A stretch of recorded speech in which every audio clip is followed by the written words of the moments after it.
Assalamualaikum warahmatullahi wabarakatuh. Perkenalkan, nama saya Wulan Sari, NIM 195211343 dari Manajemen Bisnis Syariah kelas 7G. Di sini, saya akan menjelaskan mengenai hasil observasi analisis kinerja bisnis jasa di PT PLN Persero UP3 Surakarta. Yang selanjutnya yaitu daftar isi. Yang pertama mengenai profil perusahaan, yang kedua visi dan misi perusahaan, yang ketiga jasa layanan, yang keempat analisis lingkungan pemasaran, yang kelima program pemasaran jasa, yang keenam relationship marketing, yang ketujuh aspek sumber daya manusia, yang kedelapan manajemen kualitas jasa, yang kesembilan analisis pasar konsumen, yang kesepuluh perilaku konsumen, yang kesebelas testimoni dari konsumen, yang kedua belas evaluasi kinerja bisnis, dan yang terakhir yang ke-13 kesimpulan dan saran. Yang pertama yaitu mengenai profil perusahaan PT PLN. Berawal di abad 19, bidang pabrik gula dan pabrik ketenaga listrikan di Indonesia mulai ditingkatkan saat beberapa perusahaan asal Belanda yang bergerak di bidang pabrik gula dan pabrik teh mendirikan pembangkit tenaga listrik untuk keperluan sendiri. Kemudian, antara tahun 1942 sampai 1945 terjadi peralihan pengelolaan perusahaan Belanda tersebut oleh Jepang.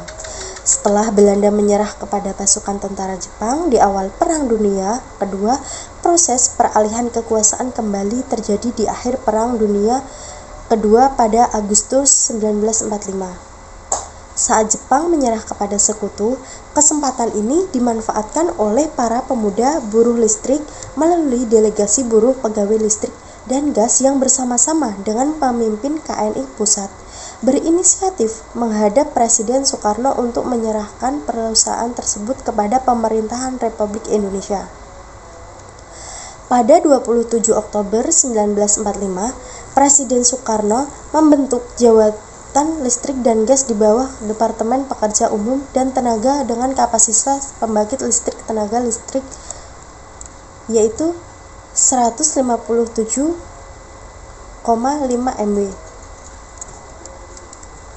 Pada tanggal 1 Januari 1961, Jabatan Listrik dan Gas diubah menjadi BPU PLN, yaitu Badan Pemimpin Umum Perusahaan Listrik Negara, yang bergerak di bidang listrik, gas, dan kokas yang dibubarkan pada tanggal 1 Januari 1965.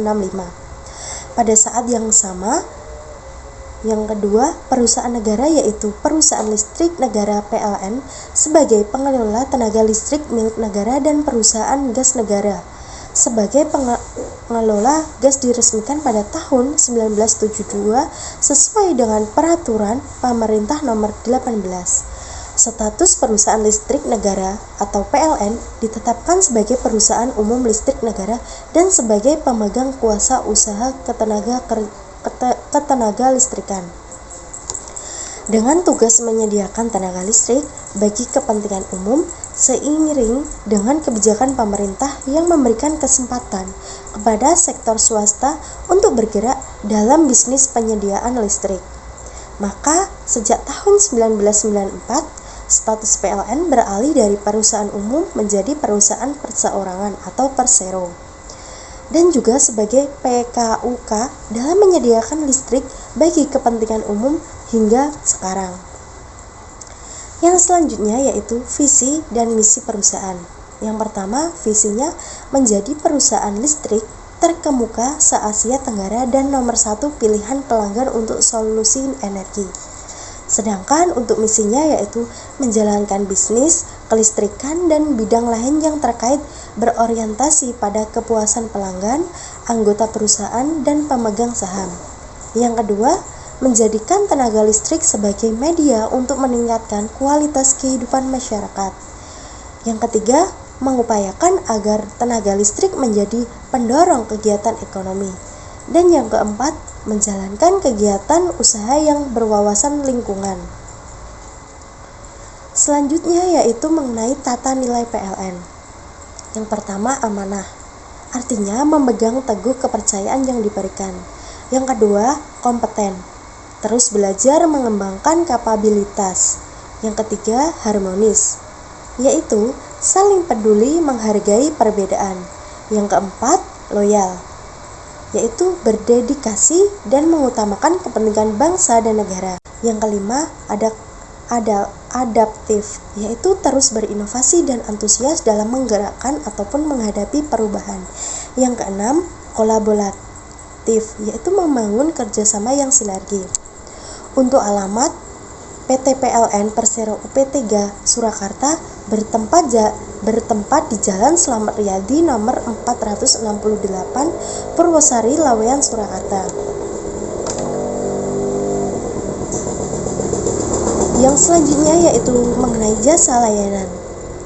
Jasa layanan yang diberikan oleh PT PLN adalah jasa menyalurkan energi listrik yang berfungsi untuk memudahkan pelanggan dan mengakses layanan listrik. Maka PT PLN terus berinovasi dengan memanfaatkan perkembangan teknologi yang ada. Salah satu programnya dengan membuat aplikasi PLN Mobile. PLN Mobile adalah aplikasi mobile customer service berbasis mobile yang berintegrasi dengan aplikasi pengaduan dan keluhan terpadu dan aplikasi pelayanan pelanggan terpusat. Jasa yang diberikan PT PLN yaitu sebagai berikut. 1. Pasang baru. Yang kedua, sambung sementara. Yang ketiga, ubah daya. Yang keempat, simulasi pasang baru. Yang kelima, simulasi sambung sementara. Dan yang terakhir, simulasi ubah daya. Untuk selanjutnya yaitu menganalisis lingkungan pemasaran internal atau mikro. 1 yaitu aspek keuangan. Kekuatan yang dimiliki perusahaan yaitu sangat cepat merespon untuk semua calon pelanggan yang akan membuka rekening listrik token baru. Kelemahan pada faktor ini adalah bahwa proses pengembalian dana untuk calon pelanggan yang tidak jadi membuka rekening listrik token baru sangat rumit atau lambat. Yang kedua, aspek teknik dan operasional. Kekuatan yang ada pada perusahaan yaitu semua aktivitas dari pegawai harus berdasarkan SOP, visi, misi, nilai, dan moto dari perusahaan. Untuk kelemahan yang ada di proses penanganan emergensi yang dilakukan perusahaan berjalan lambat atau rumit, dikarenakan proses yang dari SOP perusahaan. Yang ketiga yaitu aspek SDM. Kekuatan perusahaan memang terletak pada aspek sumber daya manusia yang memiliki inovasi yang tinggi dan kreativitas yang bagus. Yang keempat, struktur organisasi. Kekuatan pada struktur tersebut yaitu semua kegiatan yang dilakukan oleh pegawai perusahaan harus berdasarkan struktur yang sudah diatur oleh perusahaan sembarang. Yang kelima, aspek manajemen. Pelanggan dapat menghubungi perusahaan jika mengalami gangguan atau keluhan dari produk perusahaan yang sudah dikeluarkan melalui call center yaitu dengan nomor 123 yang ada. Yang selanjutnya mengenai lingkungan pemasaran eksternal makro. Yang pertama, aspek ekonomi. Berkembangnya dunia bisnis, maka jumlah permintaan arus listrik juga meningkat. Hal ini berhubungan dengan dunia bisnis yang sangat membutuhkan listrik dalam beraktivitas. Yang kedua, aspek sosial, budaya, dan demografis, yaitu meningkatkannya jumlah pertumbuhan penduduk beriringan dengan bertambahnya juga permintaan arus listrik. Yang ketiga, aspek politik. Pemerintah dan hukum perusahaan memiliki peluang yang cukup besar, sebab dukungan dan dasar hukum yang dimiliki dari pemerintah dalam mengelola listrik cukup kuat. Yang keempat, aspek teknologi. Berkembangnya teknologi akan sangat berdampak pada kebutuhan tenaga kerja, serta akan berkurang jumlah SDM yang dibutuhkan dan sulit untuk diperoleh dikarenakan teknologi yang terus berkembang. Yang kelima, aspek kompetitif, yaitu peluang yang ada pada perusahaan yaitu merupakan salah satu yang perusahaan yang monopoli listrik ke sejumlah pelanggan. Tidak sampai di situ saja, penjualan listrik juga masih secara monopoli untuk pelanggan. Berikutnya yaitu mengenai program pemasaran jasa. PT PLN berupaya menyampaikan pemasaran jasa melalui aplikasi PLN Mobile. Aplikasi ini merupakan bentuk sinergi layanan PLN kepada pelanggan yang sebelumnya memanfaatkan kontak center PLN 123 atau Facebook, Twitter, dan web di PLN. Kemudian selanjutnya yaitu relationship marketing. Satu yaitu financial benefit. Hal ini dilakukan dengan memberikan reward dalam bentuk harga khusus, diskon atau memberikan voucher. Hal ini untuk melakukan penghematan biaya yang dilakukan oleh pelanggan. Yang kedua yaitu social benefit. Pada tingkatan kedua yaitu social benefit, perusahaan membangun suatu hubungan sosial dengan para pelanggan melalui jalinan komunikasi yang baik. Yang ketiga yaitu struktur ties. Pada tingkatan terakhir yaitu perusahaan membangun ikatan struktur dengan pelanggan agar pelanggan mudah dalam berinteraksi dengan perusahaan yang bersangkutan. Melalui ikatan struktur ini, hubungan PT PLN UP3 Surakarta dan pelanggan yang semua sebatas seller dan buyer berubah menjadi partner dalam bisnis.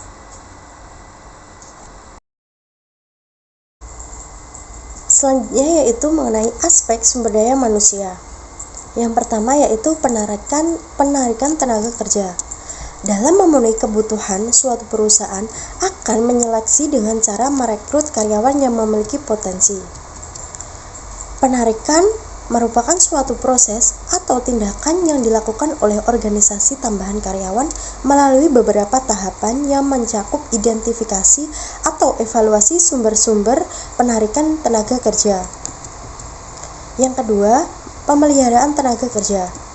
Dalam pemeliharaan tenaga kerja, PT PLN UP3 Surakarta mempertahankan dan meningkatkan kondisi fisik, mental, dan sikap karyawan supaya karyawan tetap loyal, berdisiplin tinggi, dan bekerja secara produktif untuk menunjang tercapainya tujuan perusahaan. Yang ketiga yaitu jumlah pegawai. Saat ini UP3 Surakarta memiliki sebanyak 377 pegawai, mulai dari ULB Kartosuro, Sumberlawang, Palur, serta Sragen. Jumlah tersebut terbagi untuk pelayanan teknik sebanyak 274 personil, organik pegawai PLN 36 personil, petugas PLN khusus 7 personil, dan mitra sebanyak 60 personil. Yang keempat yaitu sistem pembagian jam kerja. Untuk jam kerja yang ditetapkan pada perusahaan jasa UP3 PLN Surakarta ini terbagi menjadi dua bagian, yaitu sebagai berikut. Yang pertama, kru lapangan terbagi menjadi 3 shift, yaitu antara shift 1 mulai dari pukul 7:30 sampai 3:30 sore. Yang kedua, yaitu 7:30 sore sampai 9:30 malam. Yang ketiga, dari jam 9:30 malam sampai jam 7:30 pagi. Yang kedua yaitu staf kantor. Untuk jam operasional yaitu mulai jam 8 sampai jam 4:30 sore. Yang kelima, sistem pengupahan tenaga kerja. Untuk sistem pengupahan dalam perusahaan jasa PLN UP3 Surakarta terhadap karyawannya yaitu sebagai berikut. Kru di lapangan dan staf karyawan kantor pengupahannya setiap 1 bulan sekali. Yang keenam, pemberian kompensasi. Selain memberi gaji pokok kepada karyawan agar menjadi motivasi serta dapat meningkatkan produktivitas kerja agar bekerja lebih giat dalam bekerja, PT PLN UP3 Surakarta juga memberikan kompensasi berupa tunjangan hari raya dan memberikan jaminan sosial berupa BPJS. Yang terakhir yaitu jenjang karir. PT PLN merupakan perusahaan milik pemerintah sehingga jenjang karir karyawan pada PT PLN merupakan jenjang karir pegawai negeri pada umumnya. Jadi dalam hal ini jenjang karir yang akan diperoleh oleh para karyawan pasti yaitu naik golongan setiap 4 tahun sekali. Yang selanjutnya mengenai manajemen kualitas jasa. Yang pertama yaitu tangible atau bukti fisik. Yang kedua, reliability atau keandalan. Yang ketiga, responsiveness atau ketanggapan. Yang keempat, Assurance atau jaminan dan kepastian. Yang kelima yaitu empati.